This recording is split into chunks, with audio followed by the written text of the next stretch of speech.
sobre todo las dianas terapéuticas.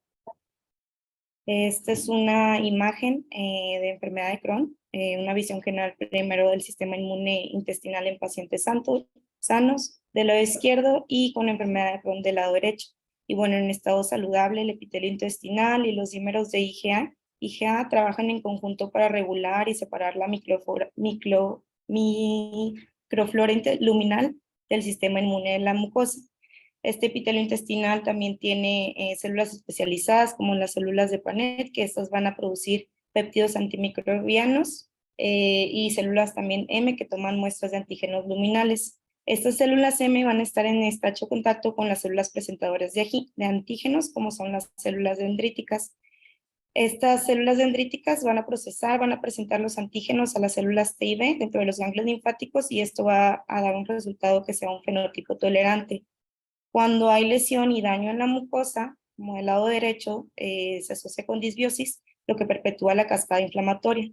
Y una mejor comprensión del sistema inmune de las mucosas, pues va a dar lugar a una gama cada vez mayor de dianas terapéuticas.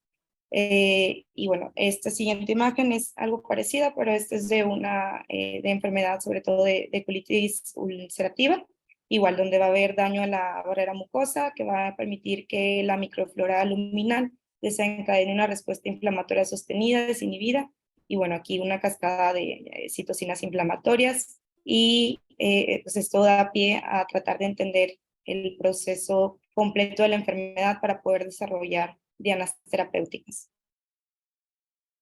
El pilar de tratamiento de estas dos entidades son los agentes inmunosupresores e inmunomoduladores. Sin embargo, hay un porcentaje significativo de pacientes que no responden a estos tratamientos. En esta figura tenemos, es una figura de un paper del año pasado, donde tenemos varias terapias que se están desarrollando para enfermedad inflamatoria. Las que están por fuera del aro son los que están apenas en fase 1, y bueno, las de en medio son algunas que ya están en fase 3, y de este vamos a hablar en especial del letrasimod en el primer estudio que vamos a ver. El primer estudio que vamos a revisar es el letrasimod como terapia de mantenimiento e inducción para colitis ulcerativa. Este fue publicado el 8 de abril del 2023. Esta revista sabemos que tiene un factor de impacto importante de 202. Y estos son los dos autores principales. El doctor William es profesor de medicina de la Facultad de California en San Diego y él ha publicado casi 850 artículos en revistas importantes como New England, Lancet, JAMA. Y del lado derecho, la doctora Severin. Ella es jefa del Departamento de Enfermedades Crónicas y el Metabolismo en Bélgica y también ha publicado muchos artículos. Sobre todo ella se centra en el papel de la microbioma y la susceptibilidad genética en la enfermedad inflamatoria.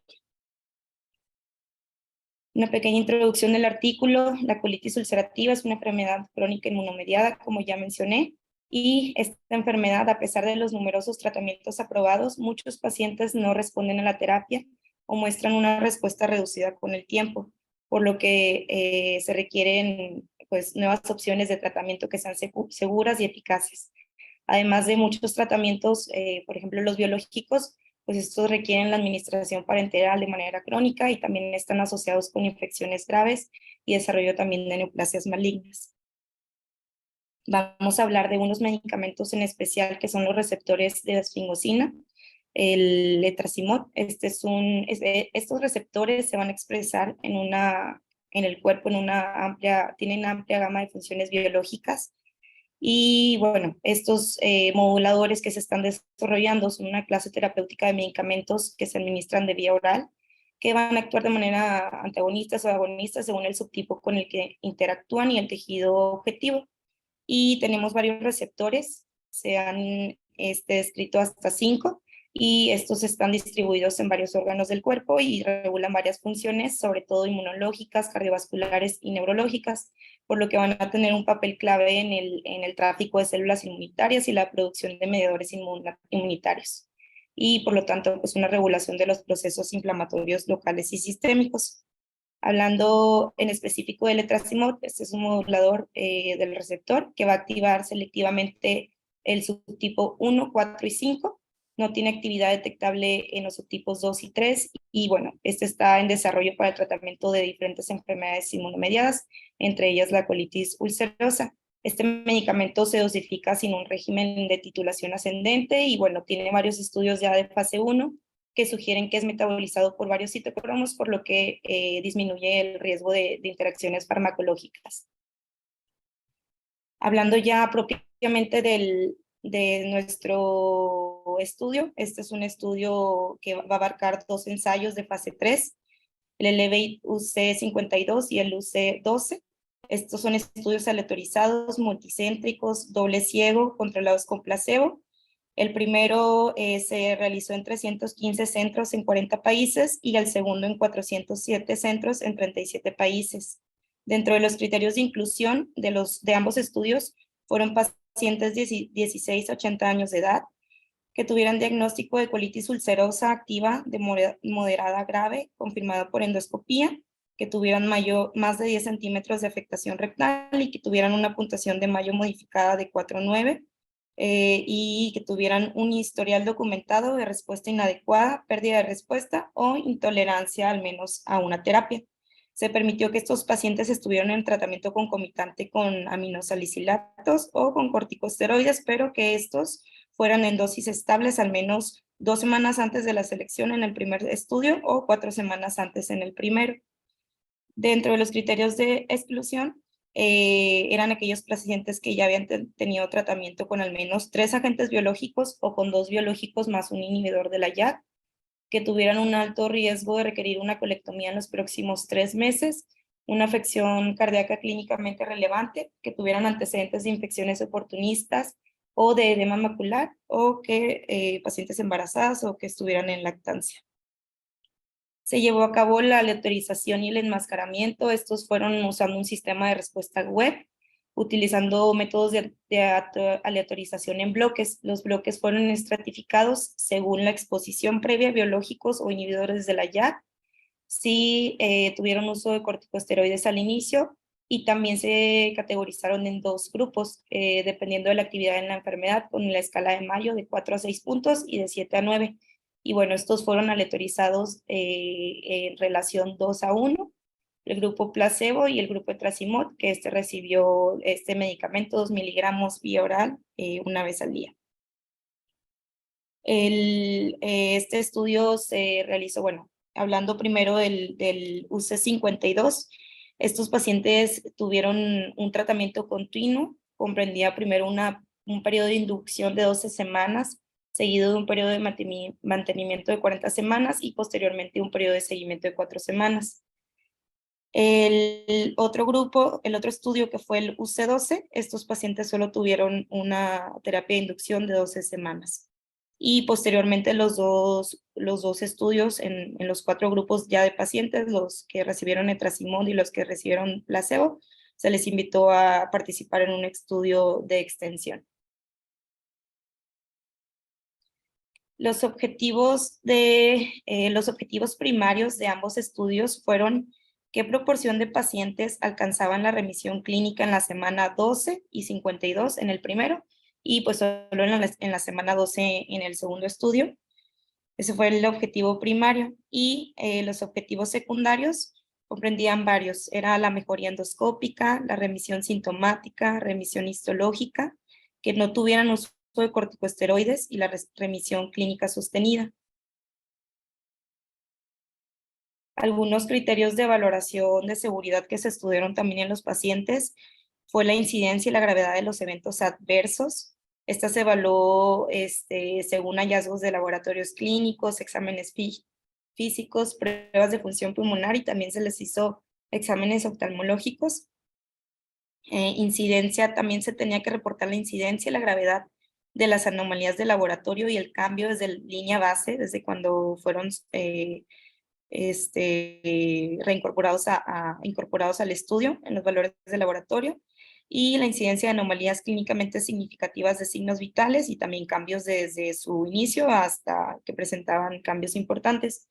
Y esta gravedad de cada evento adverso fue evaluado, al menos dice el estudio que fue evaluado por enfermería o por algún médico.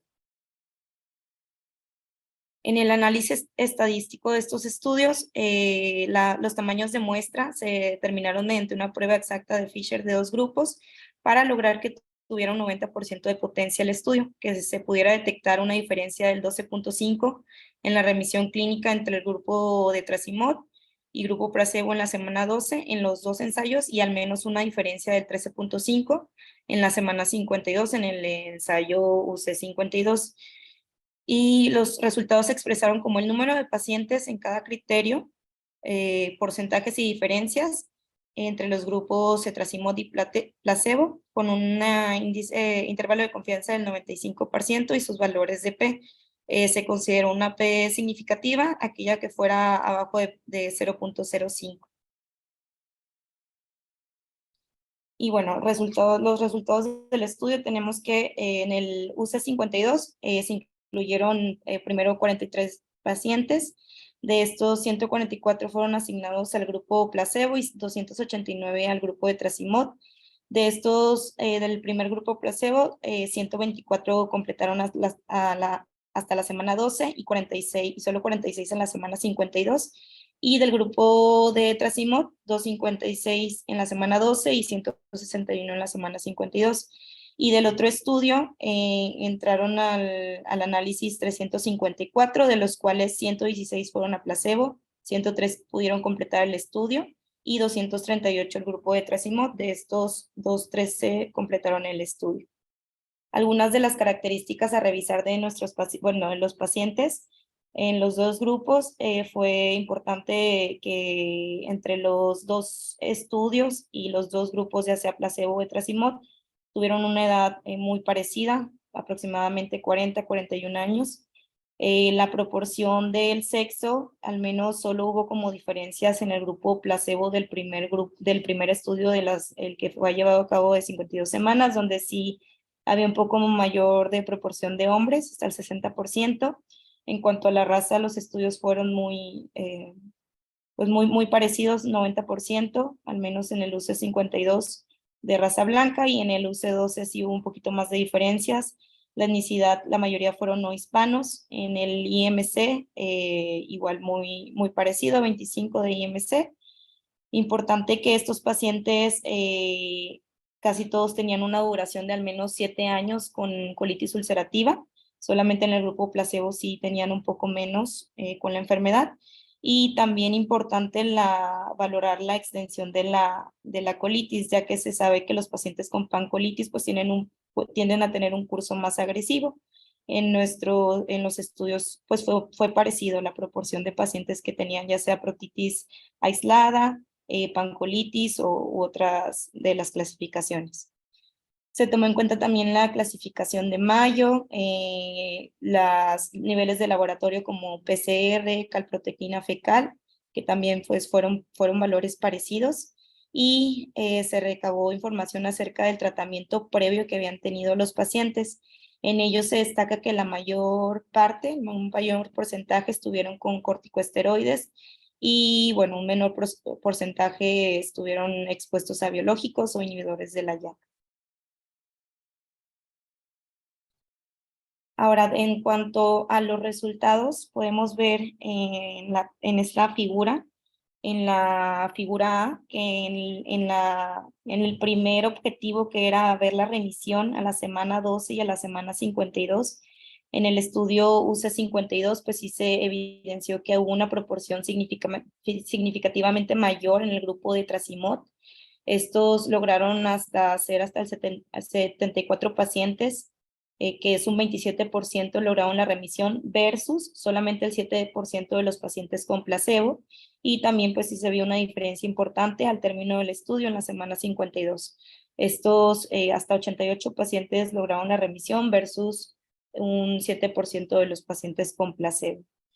En algunos objetivos secundarios, que eran la remisión, por ejemplo, la remisión histológica, la remisión clínica, junto con algunas escalas como la Mayo, que toma en cuenta algunos hallazgos por endoscopía. De igual manera, pues se vio que hubo grandes diferencias en los grupos de Trasimod versus grupo placebo, desde la semana 12 hasta también pues en la semana 52. Esto en el mejoría endoscópica, remisión sintomática, remisiones, incluso remisión histopatológica. Y algunos otros objetivos secundarios que tenían, igualmente pues una gran diferencia, por ejemplo en remisión sostenida, en los pacientes placebo versus etrasimod, en remisión también clínica que ya no fuera necesario usar corticosteroides, así como también pacientes libres totalmente de esteroides desde la semana 12 en estos estudios. Y ahí no me quiso.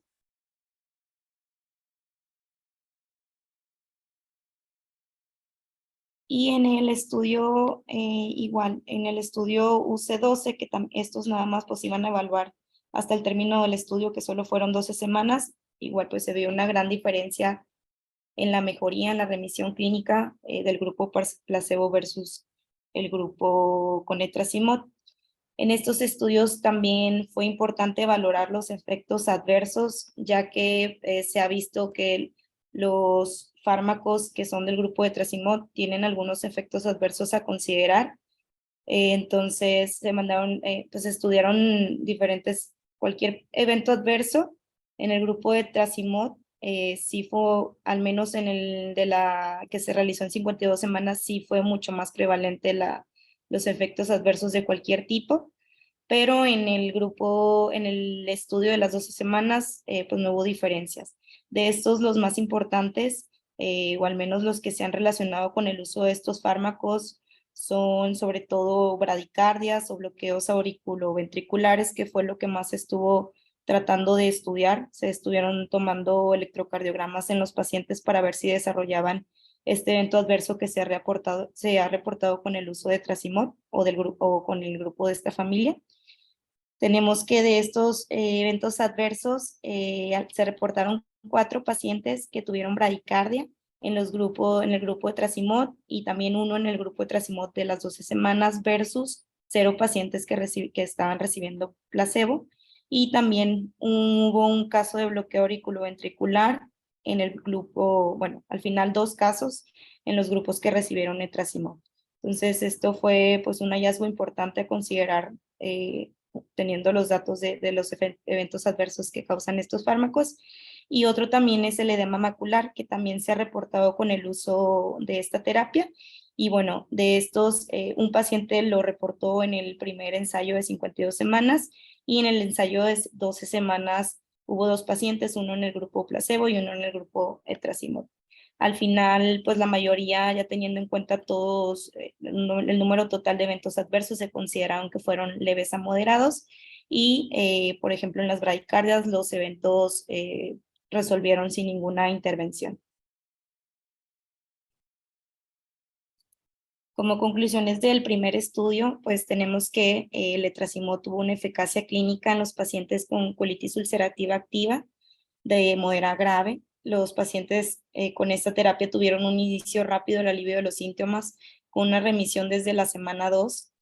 Se ha visto que, al menos por este estudio, tiene un perfil de seguridad favorable, lo que contrasta con otras terapias como biológicos que son utilizados para colitis ulcerativa o Crohn, que pues tienen otros tipos de efectos adversos como infecciones o malignidad. Al menos en este tiempo de seguimiento no se reportó. Y bueno, tiene algunas limitaciones, ya que bueno, fue un periodo de tiempo corto que tiene que pues tomarse en cuenta y darle más seguimiento para ver si desarrollan algún otro evento adverso.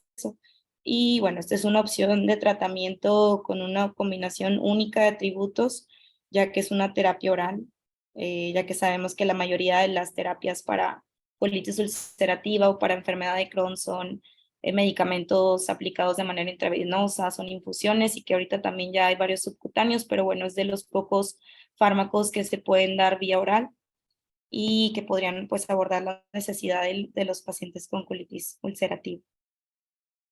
Y bueno, ese es el primer estudio, no sé si haya dudas de este.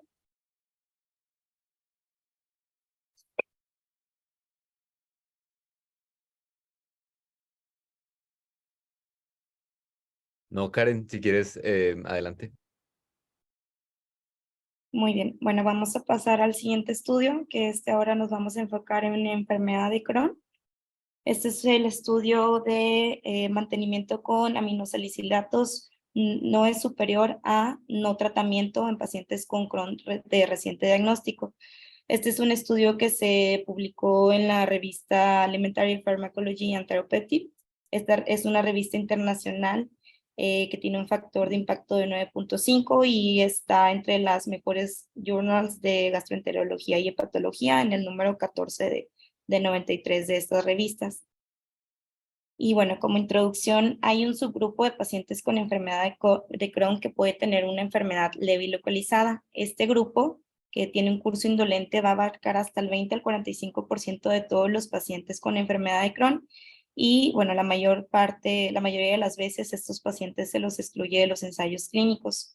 En estos casos, los médicos pueden elegir ya sea un enfoque de conducta solo expectante, luego de un tratamiento de inyección, o de continuar algún tratamiento de mantenimiento, por lo que este estudio se enfoca en ver si no tratar a los pacientes después de una inducción es igual a, o al menos pues sí, es igual a los pacientes que son tratados posteriormente de su inducción.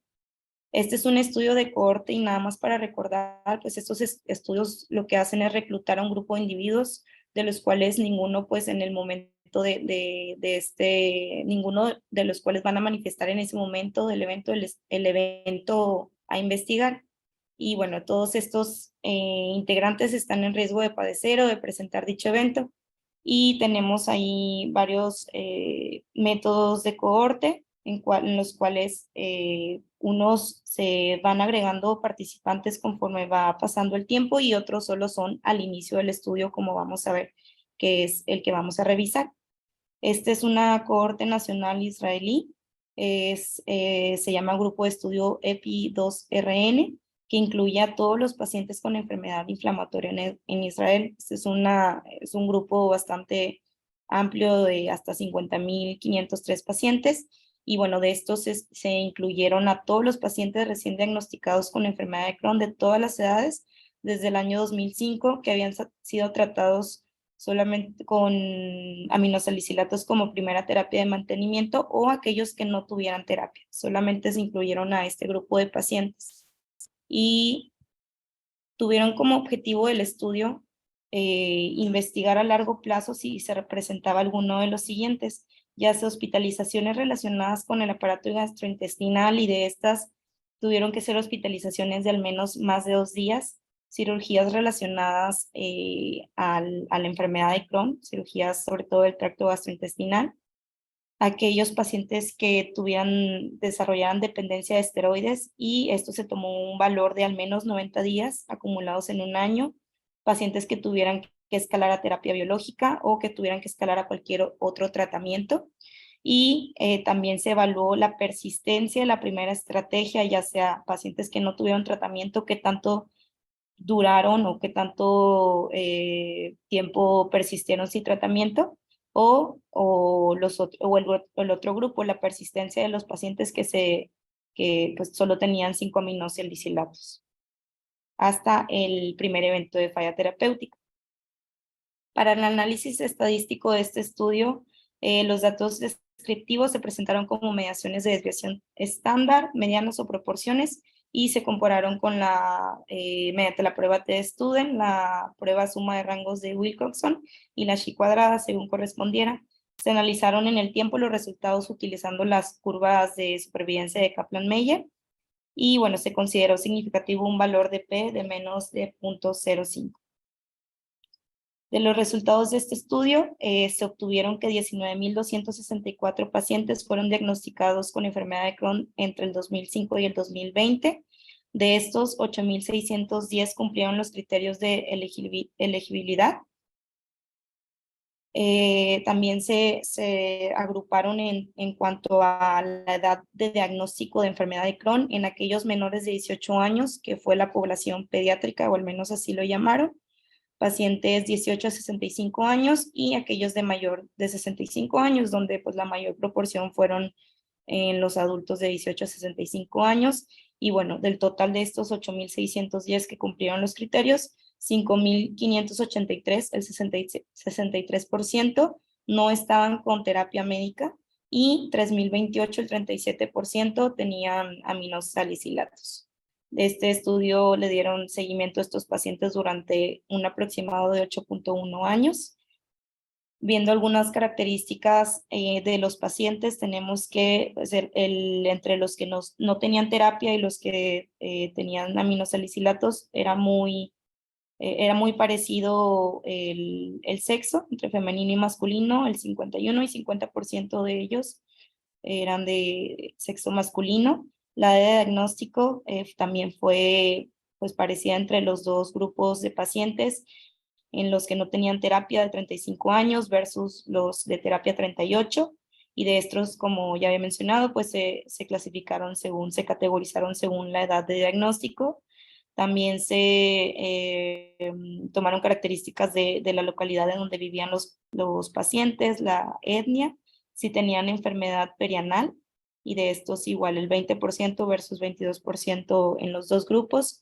Tomaron en cuenta también las alteraciones de laboratorio, de ellos las categorizaron en leves, moderadas y severas, y la mayor proporción de los pacientes fueron pacientes con grados moderados de alteraciones en laboratorio, que esto sobre todo tomaron en cuenta PCR, BCG y también en algunos pacientes calprotectina fecal. Y bueno, a estos pacientes también se obtuvo información acerca de cuál fue la terapia de inducción que tuvieron al inicio. Entre ellas estuvieron los aminosalicilatos. En los pacientes que no tenían terapia médica, solo el 15% habían estado con terapia de inducción. La mayoría no tenían ningún tratamiento. Y en los pacientes que sí estaban recibiendo aminosalicilatos, pues esto fue su primera terapia de inducción, que la seguían manteniendo al momento del estudio. Y pues le seguía en orden de frecuencia que habían usado esteroides sistémicos. Y bueno, también se tomó en cuenta si habían recibido terapia con inmunomoduladores, ya sea con tiburinas o con metrotexato. De estos, pues era una proporción muy baja. En el grupo sin tratamiento desde un inicio, solo el 0.5%, de metrotexato el 0.1%, y en el grupo que sí estaba con aminosalicilatos el 5% y el 2% con metrotexato. De estos pacientes, durante el seguimiento de estos años desde el diagnóstico, se tomó en cuenta cuántos de estos pacientes mantenían su terapia de inicio. En color negrito podemos ver a los pacientes que no tuvieron terapia, y de estos, bueno, se evidenció que en ambos grupos sí hubo una disminución significativa en su terapia de inicio. En los pacientes que no tenían terapia, disminuyó desde el 36% en el 2005 hasta más o menos el 23% ya para el año 2019. Y de los pacientes que sí utilizaban aminosalicilatos, también hubo una proporción, al principio el 21%, fue disminuyendo el porcentaje de estos pacientes que continuaron con este tratamiento hasta ser solo del 11%. Entonces, al menos de estos resultados se obtuvo que pues una mayor proporción de pacientes que estaban con aminosalicilatos fueron pues dejando este tratamiento. Esta es otra tabla parecida que habla igual del abandono a la terapia, pero está ahí nada más categorizada según la edad, en donde se vio que los pacientes pediátricos eran los que un poquito más se acercaban a la línea base, o sea, se quedaban al menos con la terapia que habían tenido al inicio. Los demás pacientes, pues sí hubo mucho abandono en los dos grupos. Y bueno, algunos de los resultados que se obtuvieron, pues, se iban a estudiar desde un inicio, era aquellos pacientes con persistencia de la terapia, que de eso ya hablamos, que en ambos grupos fue una disminución significativa. Posteriormente se estudió a los pacientes que tuvieran dependencia de esteroides. De estos se pudo ver que aquel grupo con 5 aminosalicilatos, al primer año fueron una mayor proporción de estos pacientes, son los que, bueno, al menos un poco más de utilización de corticosteroides, pero para los 5 años pues fue algo parecido. El grupo que no tenía tratamiento terminó usando el 8% esteroides versus un 14% en el grupo de aminosalicilatos. Algo importante también que se quería evaluar eran las hospitalizaciones relacionadas a cuadros gastrointestinales. De estos pacientes también fue muy parecido en los pacientes que no tenían tratamiento versus los que sí estaban llegando a algún tratamiento. Al primer año solo 14% en el grupo sin tratamiento versus 15%. O sea, prácticamente usaron no tratamiento en el primer año, tuvieron los mismos resultados. A los 3 años también prácticamente los dos grupos tuvieron pues, resultados muy parecidos, 31 versus 35%. Y a los 5 años, de igual manera, pues fueron resultados parecidos, el 41% versus el 46%, que incluso pues en los pacientes que sí tenían tratamiento fue un poco más alto el porcentaje de los que sí tuvieron hospitalizaciones. Y por último, también aquellos pacientes en los que se hubo necesidad de hacer alguna cirugía relacionada a la enfermedad de Crohn. De estos tenemos que los que no estaban en tratamiento al primer año, solo el 1.5% versus 1.1%. A los 3 años el 4% en los dos grupos y a los 5 años 6.8% versus 6.3% de los pacientes. Entonces, pues sí se pudo evidenciar que a pesar de estar en tratamiento, los pacientes tenían los mismos resultados en los objetivos a evaluar, los objetivos primarios del estudio.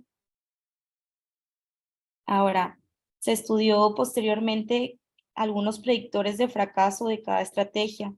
¿Qué características de los pacientes podían pues, ponerlo como en mayor riesgo de fracaso en la terapia, ya sea con hospitalizaciones, cirugías, abandono del tratamiento? Y bueno, aquí se pudo corroborar que de los más importantes era que aquellos pacientes pediátricos, bueno, del lado izquierdo, los pacientes que tuvieron terapia con aminosalicilatos, ser la edad de inicio adultos o mayores de 75 años les dio algo de protección, y así como también las alteraciones de laboratorio, aquellas que pues fueran más severas o moderadas, fueron los que tuvieron mayor riesgo de fracaso de la terapia. Y también en la enfermedad perianal al diagnóstico. Y en aquellos pacientes que no recibieron terapia, pues fueron resultados algo parecidos. También ser adulto, bueno, más bien, haber recibido el diagnóstico arriba de los 18 años les da un menor riesgo de fracaso terapéutico.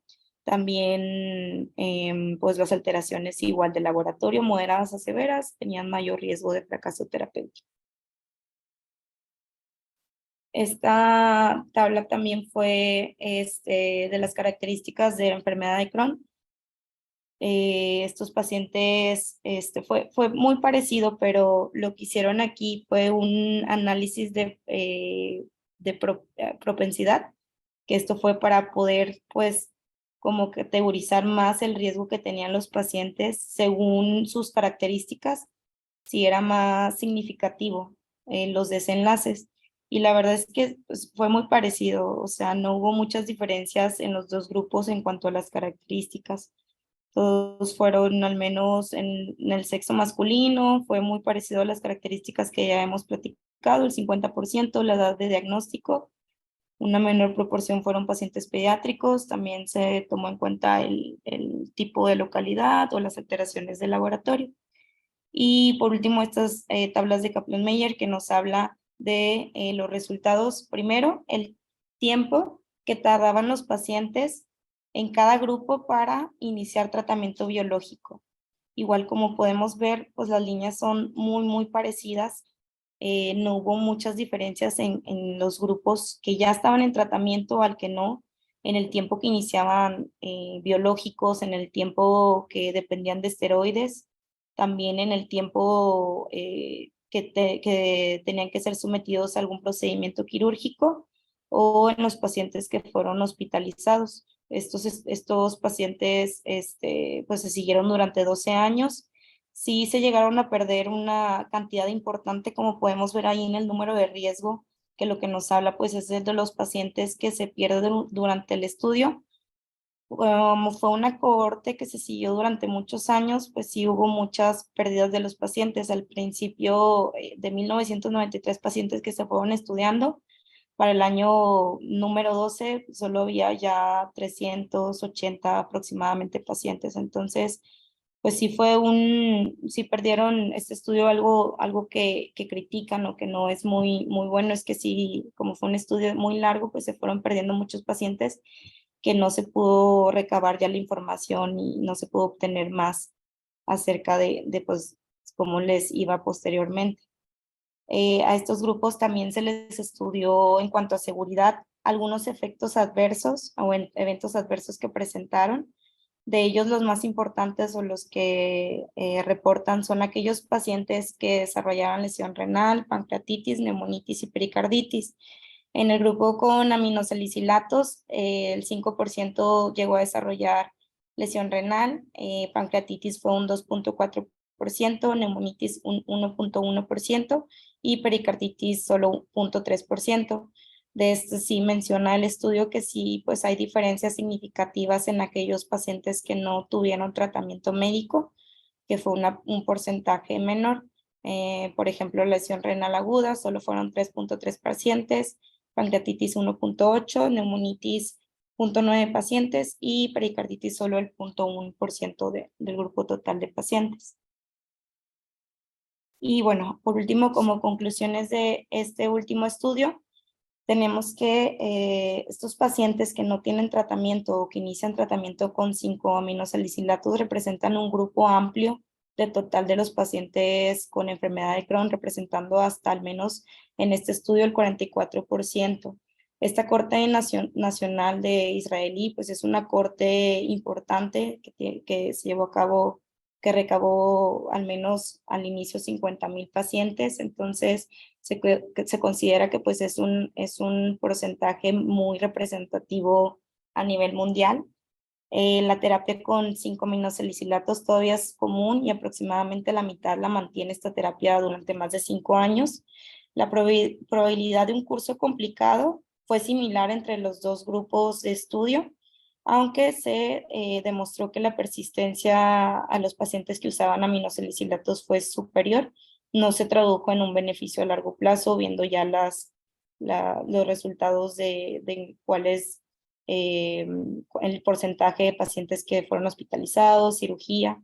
Entonces no se vio pues cambios al menos significativos entre los dos grupos y es posible que la enfermedad de Crohn, al menos un subgrupo, que son sobre todo los pacientes con enfermedad leve moderada, no necesite una estrategia de mantenimiento después de la inducción, ya que por lo general pues se ha visto que siguen un curso de enfermedad indolente durante al menos los próximos 5 años. Y bueno, estos hallazgos refuerzan la necesidad de una mejor clasificación y pronóstico de estos pacientes para poder pues valorar de manera óptima qué pacientes sí se pueden beneficiar de una intervención temprana. Así que pues la terapia médica sin ningún tratamiento después de la inducción parece ser una opción viable en un subgrupo de pacientes con enfermedad leve que respondían de manera inicial a la terapia de inducción. Y esto pues haciendo que los pacientes no sean expuestos a tratamientos que también tienen sus efectos adversos, así como también pues a los costos de estos tratamientos. Entonces, pues este estudio concluye que hay un subgrupo de pacientes que se benefician solamente pues de la observación. Entonces, eso es algo pues a tomar en cuenta en los pacientes que no solo pues tienen que estar en tratamiento todo el tiempo. Y pues eso sería todo del segundo estudio. No sé si haya alguna duda. Muchas gracias, Karen, súper bien presentado. No tenía preguntas, solo como cuestionamiento de este estudio, porque, o sea, precisamente creo que por ser un estudio muy grande, supongo que buscando las variables que tenían en la mayoría de los pacientes, dejan fuera muchas variables que a lo mejor serían estos indicadores que nos dirían en qué pacientes conviene o en qué pacientes podemos continuar sin tratamiento médico y en quienes sí los necesitamos, porque pues la única diferencia, o bueno, más bien las únicas variables que analizan son, por ejemplo, la etnia, la terapia de inducción, etcétera, pero no vemos, y bueno, hablan del clúster de laboratorios, pero no dicen bien como qué valores fueron los que empeoraban o así. Sí, Este, porque pues, al parecer sí les va diferente, ¿no? Pero todavía no podemos identificar en quiénes son, o si más bien el que no hayan podido suspender el tratamiento médico era a lo mejor porque hay una variable que no identifican en el estudio, pero a lo mejor había una variable clínica que hacía que estos pacientes, los de la rama de 5 aminosalicilatos, continuaran con tratamiento, pero no lo especifican, o sea, no dicen cuál pudo haber sido. Sí, de hecho, o sea, sí viene en el estudio que pues faltan muchos datos. Por ejemplo, también falta qué tanto hay afectación a la hora del diagnóstico en la endoscopía. O sea, no hablan de qué pacientes qué tanta afectación endoscópica tienen. O sea, no los dividen tanto, solamente como que los dividen en sexo, raza, edad de diagnóstico, qué tratamiento tenían previamente, pero no con otros datos más importantes que es, por ejemplo, pues cómo estaban en la endoscopía, la histología y hallazgos de laboratorio también no los reportan y pues eso sí es pues muy importante, y más o igual que solo lo que estuvieron estudiando. Sí, justo creo que le diste ahí al clavo, o sea, hallazgos endoscópicos también que son muy importantes al tema de pronóstico de actividad de enfermedad, o sea, ni la primera mención, ¿no? Ni siquiera la mención de cómo estaban el diagnóstico. Pero bueno, gracias, Karen. A ti.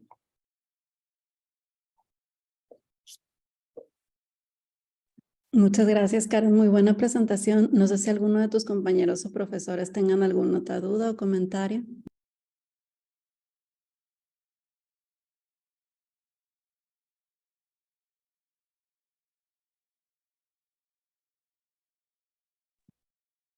Creo que no. Entonces podemos dar por concluida la sesión de hoy.